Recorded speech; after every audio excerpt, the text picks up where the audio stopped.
just like the old days. Eto na. Eto na nga, yung hinihintay natin. Yes, di ba? Noche Noche Buena. Nasama-sama tayong tatlo. Yes. Friends forever. What happened and happened. Sad or happy. Eto na. Ako muna. Luto na ang ating murgong hubad.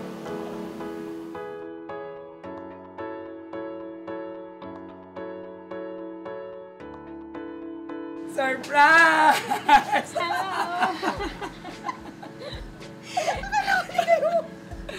Hello. So, ayan, for you. Akala ko Ah? Alam ko na, sabi ko na, iiyak ka talaga.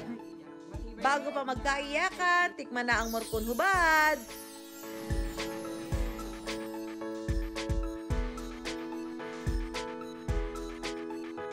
Pag nakita namin yung morcong hubad, nasa pagkabata na naman kami, kukuha kami ng bahaw. Sinangag, magsasalo-salo, ipapainit namin hapon sa gabi. Yun pa rin ang ulang hanggang sa kinabukasan. Yes. Lambot. Tsaka, Yung lasa. oo, ganun pa rin. Hindi siya ganun maalat. Sakto lang.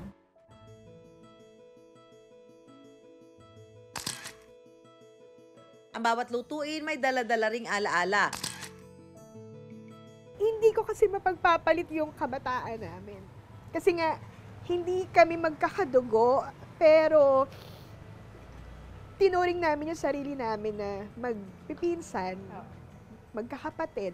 Hindi lang daw tiyan ang nabubusog ng morcong hubad ni Rosalisa, pati raw ang pusong nangungulila ngayong Pasko.